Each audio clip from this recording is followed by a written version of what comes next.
할렐루야. 오늘 본문의 말씀 의지하여 나의 주 나의 하나님이라는 제목으로 함께 은혜의 말씀을 나누길 원합니다. 예수님의 부활 이후에 이런저런 소문이 무성하게 퍼져 있었습니다. 예수님의 시체를 도둑질 당했다는 소문, 이게 도난설입니다.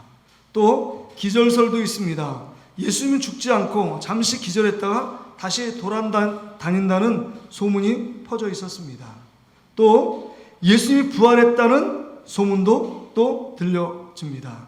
이런 대표적인 세 가지 소문이 그 지역에 퍼져 있었습니다.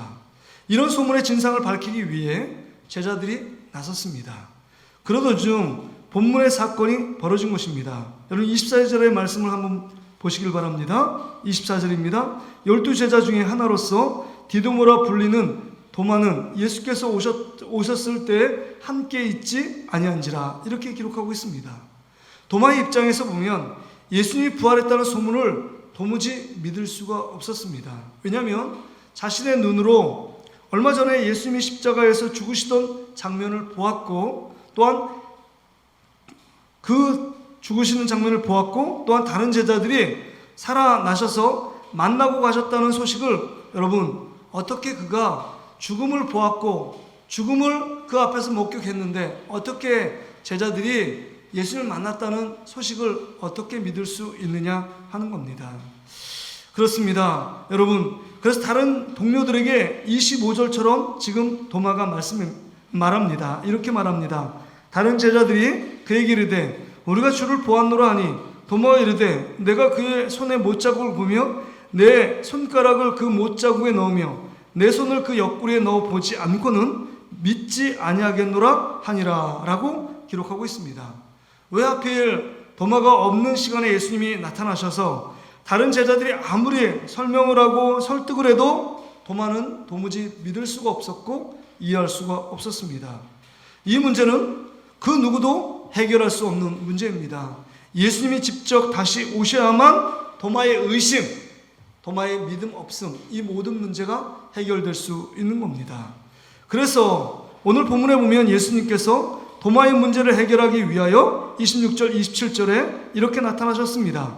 여드를 지나서 제자들이 다시 집 안에 있을 때 도마도 함께 있고 문들이 닫혔는데 예수께서 오사 가운데 서서 이르시되 너에게 평강이 있을지어다 하시고, 도마에게 이르시되 내 손가락을 이리 내밀어 내 손을 보고 내 손을 내밀어 내 옆구리를 넣어보라. 그리하여 믿음 없는 자가 되지 말고 믿는 자가 되라 라고 예수님께서 나타나셔서 직접 도마에게 말씀해 주셨습니다. 도마가 여드레 전에 나는 예수님의 손과 옆구리에 넣어봐야 믿겠다고 하는 말을, 그 하는 소리를 예수님께서 곁에 그 자리에 계셨고 듣고 계셨던 것입니다. 예수님이 어떤 분이신지를 제자들과 도마는 알지 못했습니다. 그래서 부활의 주님은 어떤 분이냐? 오늘 본문의 말씀에 의거하면 시공간을 초월해 계신 하나님이셨습니다. 그러기에 문을 닫혔던 문을 들어오셔서 가운데 서서 말씀하고 있는 겁니다. 뿐만이 아닙니다. 언제 어디서나 우리의 소리를 듣고 계신 분입니다. 도마가 도저히 믿지 못하겠다, 예수님의 손과 옆구리에 손을 넣어봐야 믿겠다 하는 그 시간에도 예수님은 그 자리에 계셨습니다. 예수님은 어느 곳이나 계시는 분이라는 사실을 지금 이 본문을 통하여 알려주고 있습니다. 또한 예수님은 믿음을 우리에게 요구하고 있습니다.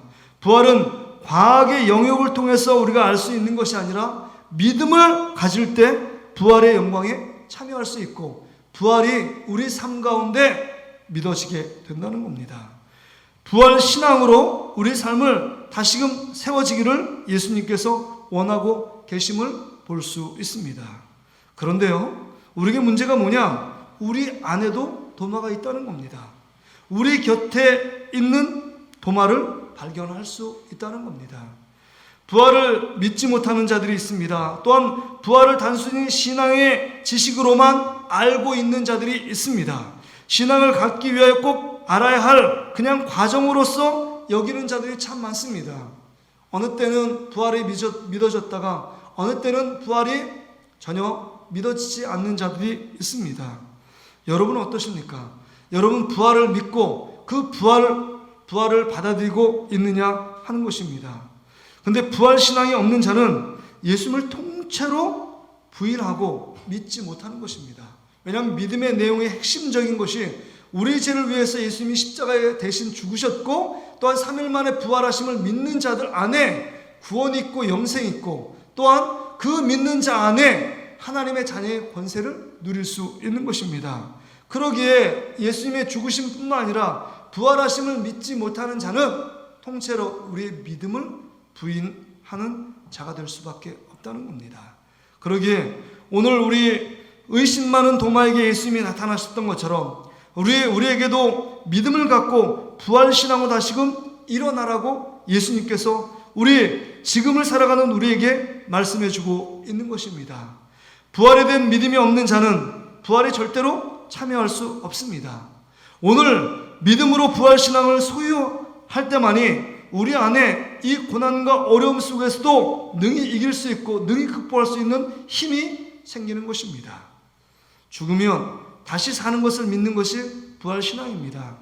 그러나 그것만이 전부가 아닙니다. 오늘 우리가 살아가는 우리 그리스도인들 가운데 여러분 우리 일상의 삶 가운데 예수님이 함께 하심을 믿고 나가는 것, 그래서 절망에서 낙심해서 일어나는 것이 부활신앙입니다. 코로나19 속에 살아가지만 이 고통과 절망과 재앙의 때 가운데 주님을 바라보며 다시 한번 일어나는 것, 이게 부활신앙입니다. 부활신앙을 가진 자는 누구도 막을 수 없습니다. 생명의 위협이 찾아와도 환난과 핍박이 와도 아무리 우리 앞에 나의 문제를 가로막는 고난이 우리 가운데 있어도 문제가 되지 않습니다. 제자들을 생각해 보세요. 부활신앙을 믿는 믿음으로 다시 한번 그들이 세워질 때 그들의 생명의 위협, 그것에 대해서 전혀 개의치 않았습니다. 예수님을 죽였던 그 종교 지도자들이 그 앞에 있었음에도 불구하고 예수 그리스도의 부활하심과 죽으심을 담대하게 증거했던 제자들의 모습을 보게 됩니다. 그렇습니다. 성령의 충만함을 받고 이제는 부활신앙에 대해서 담대히 전하는 사도들로 그들이 세워졌음을 볼 수 있습니다. 수많은 사람들이 왜 순교의 반열에 갔습니까? 손양원 목사님, 주기철 목사님 부활신앙이 있었기 때문입니다. 이 시대 가운데 이런 환난, 이런 고통, 이런 괴로움들을 이길 수 있는 힘은 우리 안에 부활신앙이 있을 때 가능한 것입니다. 우리 안에 혹시 예수를 믿는다는 그 믿음이 지식적인 믿음만이 아닙니까? 그냥 정말 추상적인 믿음으로 끝나는 우리의 삶의 모습이 우리 가운데 있을 때는 현실의 진짜 결정적인 순간에 부활신앙으로 일어날 수 없다는 겁니다. 그러기에 우리의 평범한 일상 가운데 아무리 어려운 크고 작은 문제가 우리 가운데 직면해 있을지라도 우리를 위해서 십자가에 죽으신 예수 그리스도, 우리를 위해 다시 사신 그 부활의 주님을 믿고 믿음 가운데 달려간다면 우리가 크고 작은 문제 앞에 낙심하고 그것 때문에 불안하고 그것 때문에 두려워 빠지지 않는다는 것입니다. 오늘 우리에게 부활신앙이 있는지를 점검해야 합니다. 다시금 예수님의 부활신앙을 믿고 믿음 가운데 일어나야 합니다. 다시금 부활신앙으로 우리의 삶을 다시금 추스리고 다시금 세워져야 함을 예수님께서 우리 가운데 말씀해주고 있는 겁니다. 부활신앙이 이 시대를 이기고 승리할 수 있도록 만들어주는 겁니다. 그 부활하신 예수님이 정말 도마가 고백했던 것처럼 나의 주, 나의 하나님으로 믿어짐으로 말미암아 오늘을 살아가는 힘과 지혜와 능력이 되시기를 주의 이름으로 축복합니다.